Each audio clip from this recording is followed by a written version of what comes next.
Hi everyone, welcome to my website. I'm really glad you're here. I am excited to share with you this PDF that I've created called Appointment Journal 2.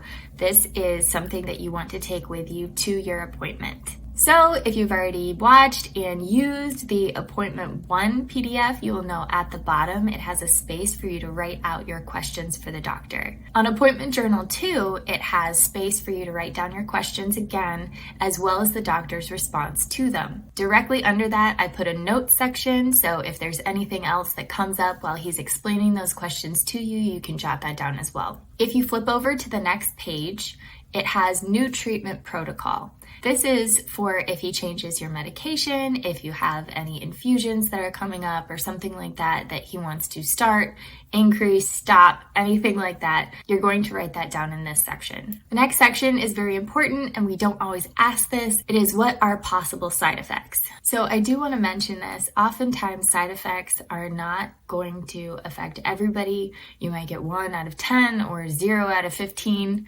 But it's good to know what to expect and what to look out for in case they pop up. You know it's the medication most likely and not your illness. The next one is when can I expect to see improvements?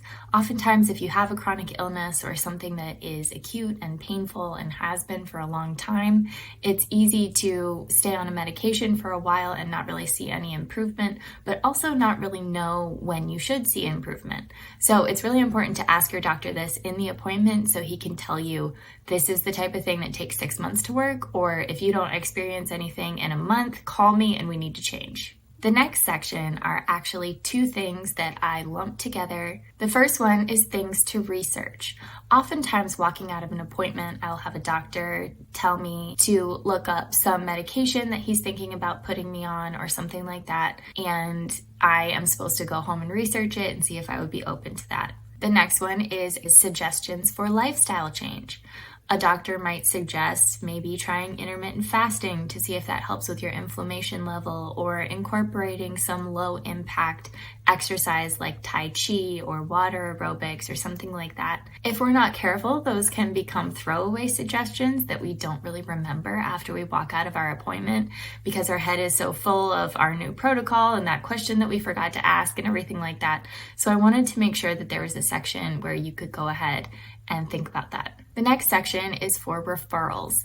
This is if your doctor wants to send you to another kind of doctor, like a gynecologist or a nephrologist or something like that. You can go ahead and write that down and they will either call you or you have to call them to make an appointment, but it's good to have that space to make sure that you're not forgetting that that needs to happen. The next one is for your next appointment. Now, I created these PDFs so that you could hole punch them and stick them in a binder so that you never forget anything from any of your appointments. This will be really helpful, especially if you are doing really well for a lot of years and then somehow your illness flares up or something like that and you can't remember what medication worked for you the first time or didn't work for you the first time. You can get that notebook back out and make sure that you have all the information that you haven't used in years, but you still have it. So with this PDF, if you are comfortable with it, you can print off 2 copies and just hand one to your doctor.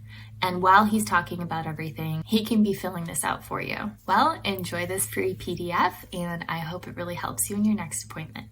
Bye.